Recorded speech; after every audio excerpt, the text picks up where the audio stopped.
বিসমিল্লাহির রহমানির রহিম। মাননীয় সংসদ সদস্যবৃন্দ, আসসালামু আলাইকুম। ফ্যাসিবাদের নির্মমতার শিকার অসংখ্য মানুষের কান্না আর হাজারো প্রাণের আত্মত্যাগের মধ্যে দিয়ে অবশেষে আজ থেকে পুনরায় যাত্রা শুরু হতে যাচ্ছে জনগণের ভোটে জনগণের কাছে জবাবদিহিমূলক সত্যিকার অর্থে জনপ্রতিনিধিশীল জাতীয় সংসদ। বাংলাদেশের জাতীয় সংসদের রাজনীতির এই ঐতিহাসিক মুহূর্তে আমি আল্লাহর দরবারে শুকরিয়া জানাই, যার অশেষ রহমতে আমরা একটি ন্যায়ভিত্তিক গণতান্ত্রিক মানবিক বাংলাদেশ প্রতিষ্ঠার লক্ষ্যে যাত্রা শুরু করতে পেরেছি।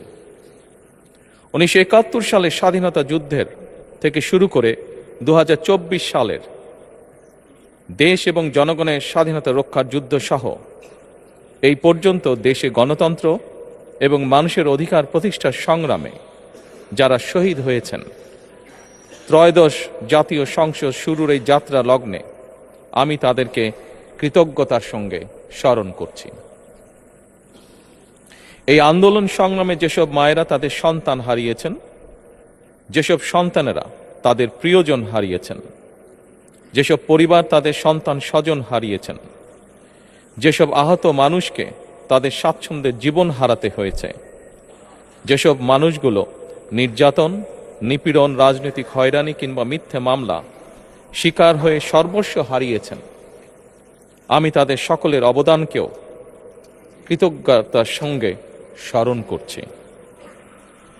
দেশের ছাত্র জনতা, কৃষক, শ্রমিক, শিক্ষক, কবি, সাহিত্যিক, সাংবাদিক, চিকিৎসক, প্রকৌশলী, আইনজীবী, কামার কুমার, জেলে তাঁতি, গাড়ি চালক, ব্যবসায়ী এবং সরকারি বেসরকারি চাকরিজীবী, গৃহিণী, সারা দেশে গণতান্ত্রিক রাজনৈতিক দলের নেতা কর্মী সমর্থক তথা সর্বস্তরের সকল শ্রেণী পেশার মানুষ যাদেরকে গুম, খুন, হত্যা, নির্যাতন, নিপীড়ন, মিথ্যা হামলা মামলা কিংবা জীবন্ত মানুষের কবরস্থান তুল্য বর্বর বন্দিশালা, আয়নাঘর, কোনো কিছু দিয়েই যাদের গণতান্ত্রিক আকাঙ্ক্ষাকে রুখে দেওয়া যায়নি,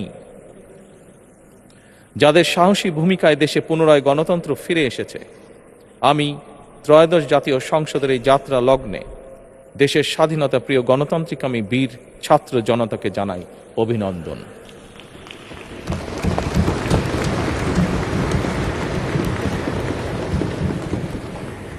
সম্মানিত সংসদ সদস্যবৃন্দ,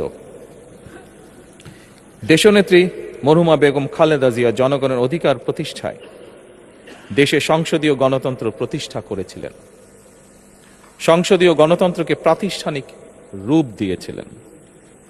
সেই গণতন্ত্রকে প্রহসনের রূপ দিয়ে জাতীয় সংসদকে হাস্যরসের খোরাকে পরিণত করা হয়েছিল। দেশে তাবিদারি শাসন শোষণ কায়েম করা হয়েছিল। দেশে সংসদীয় গণতন্ত্র এবং জনগণের অধিকার পুনঃপ্রতিষ্ঠা করার জন্য দেশনেত্রী বেগম খালেদা জিয়া জীবনের শেষ দিন পর্যন্ত লড়াই করেছেন। জীবনে কখনোই স্বৈরাচার কিংবা ফ্যাসিবাদের সঙ্গে আপোষ করেননি। দেশে আজ থেকে আবারও সেই কাঙ্ক্ষিত সংসদীয় গণতন্ত্রের যাত্রা শুরু হলো, আলহামদুলিল্লাহ।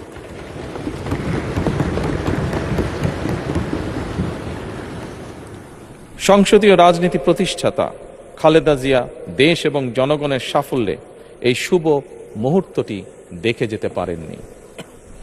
আজ তাই এই জাতীয় সংসদে দাঁড়িয়ে আমরা দেশ এবং জনগণের স্বার্থে আপসীর নেতৃত্ব, ব্যক্তিত্ব, স্মরণীয়, বরণীয়, অনুকরণীয় রাজনীতিবিদ মরহুমা খালেদা জিয়াকে গভীর শ্রদ্ধার সঙ্গে স্মরণ করছি।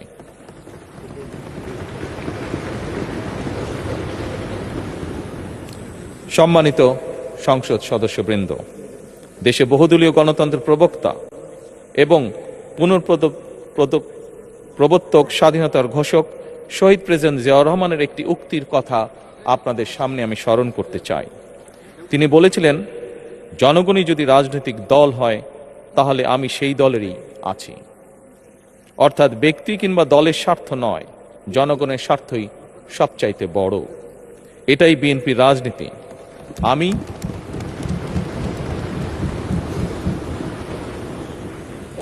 আমি প্রথমবারের মতন বাংলাদেশ জাতীয়তাবাদী দল বিএনপি থেকে জাতীয় সংসদ সদস্য নির্বাচিত হয়েছি। জাতীয় সংসদের সংসদীয় দলের নেতা নির্বাচিত হয়েছি। জাতীয় সংসদে দলের প্রতিনিধিত্ব করলেও প্রধানমন্ত্রী হিসাবে আমি এই জাতীয় সংসদে দেশের প্রতিনিধিত্ব করছি। দল, মত, ধর্ম, বর্ণ নির্বিশেষে দেশের জনগণের প্রতিনিধিত্ব করছি। আমার রাজনীতি দেশ এবং জনগণের স্বার্থ রক্ষা করার রাজনীতি।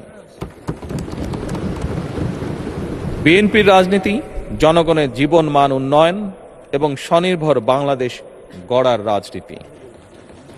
প্রতিটি পরিবারকে স্বনির্ভর করাই আমাদের রাজনীতির লক্ষ্য।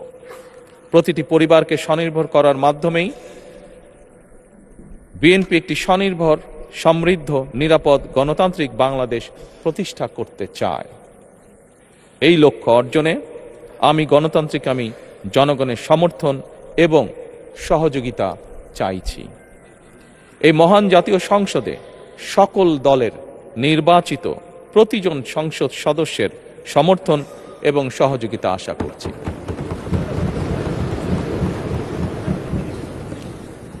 সম্মানিত সংসদ সদস্যবৃন্দ, আমি বিশ্বাস করি আমাদের দল কিংবা মত কিংবা কর্মসূচি ভিন্ন হতে পারে, কিন্তু তাবেদার মুক্ত, ফ্যাসিবাদ মুক্ত একটি স্বাধীন, সার্বভৌম, নিরাপদ, স্বনির্ভর বাংলাদেশ প্রতিষ্ঠায় আমাদের মধ্যে কোনো বিরোধ থাকতে পারে না, বিরোধ নেই।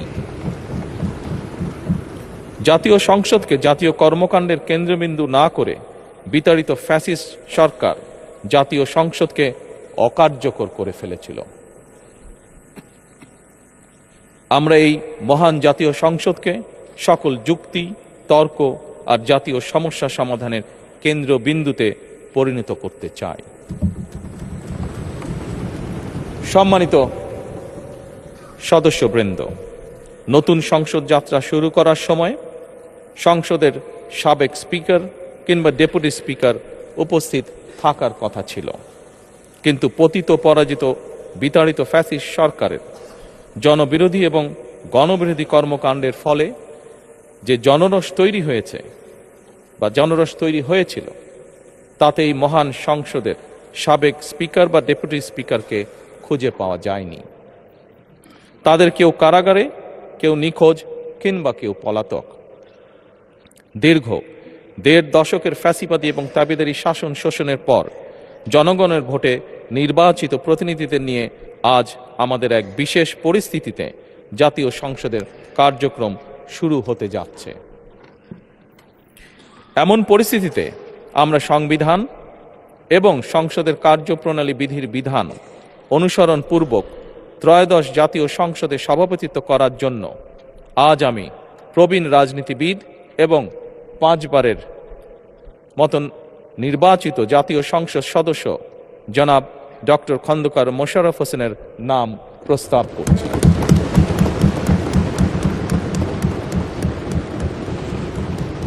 সম্মানিত সংসদ সদস্যবৃন্দ, আমাদের সংসদীয় রীতিনীতির ইতিহাসে এই ধরনের পরিপ্রেক্ষিত নজিরবিহীন নয়। 1973 সালে তৎকালীন প্রধানমন্ত্রী মরহুম শেখ মুজিবুর রহমান ওই সংসদের সদস্য মাওলানা আব্দুর রশিদ তর্কবাধীশের নাম প্রস্তাব করেছিলেন এবং তার সভাপতিত্বে বাংলাদেশের প্রথম সংসদের প্রথম অধিবেশন শুরু হয়েছিল।